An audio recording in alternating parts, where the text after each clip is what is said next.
Lore and the tea from our families being witnesses and the stories that we have are insane. We really haven't even gotten into it. So this is our first one. Buckle up for a story time. Story time, y'all. This video in particular is specifically about child predators and how the religion protects child predators.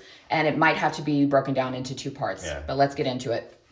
So what was happening was her mom and stepdad were having family worship, but they were doing it where they were inviting more people from the congregation to come to their house and join in with their family worship to study the Watchtower. So they were having like 15 to 20 people from the congregation at the house. Now, my family in particular, my mother and my stepfather are...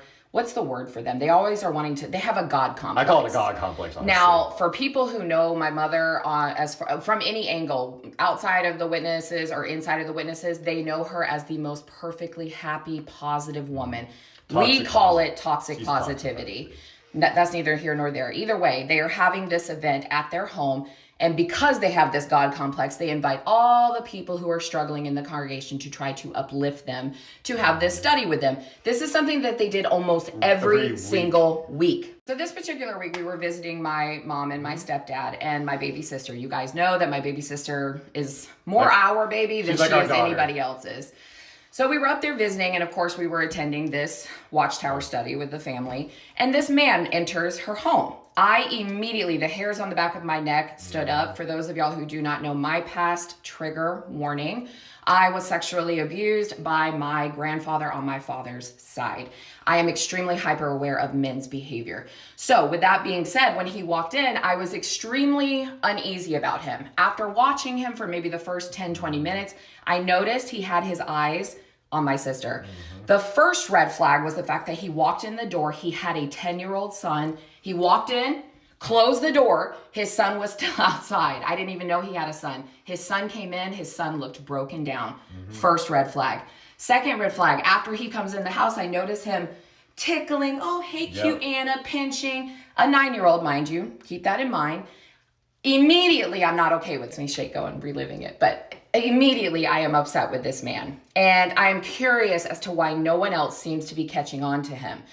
So when the time... because everyone allows it and thinks it's safe, this is normal. We're all witnesses here, so we're all good people. We're just, we're not going to harm children. Yes. And you don't know these people. And that's unfortunately something you experienced and you should talk about too, is that because nothing did happen to you. I was put in a lot of crazy situations as a kid. Nothing ever happened. But the bad part about that is it actually made me feel safe in bad situations.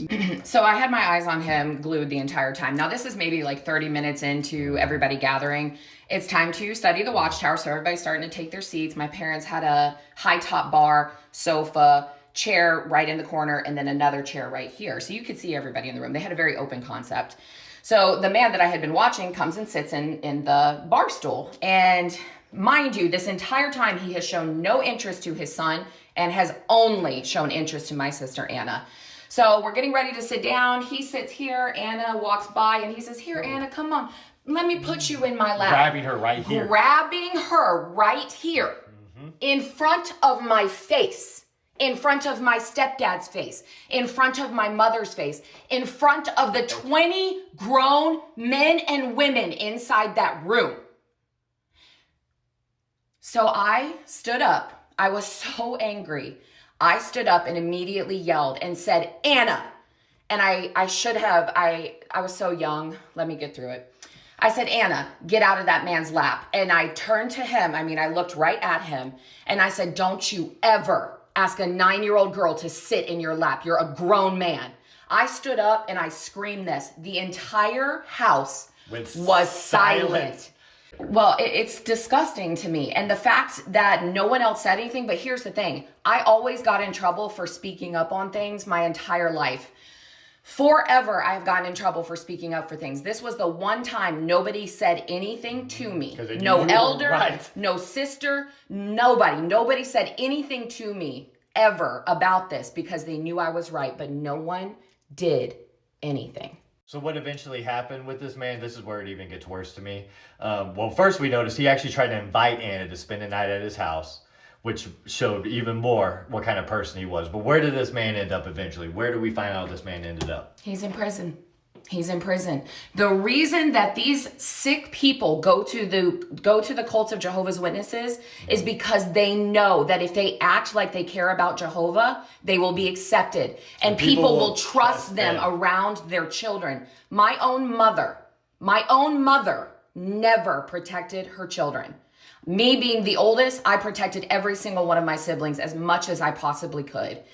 This goes on inside the cult of Jehovah's Witnesses in every single congregation. And we're going to break it down for you in the next one, but this is just one story, so. Yeah. My sister is now 24 years old, and she has called me on numerous occasions to thank me for being the only one who said anything for her.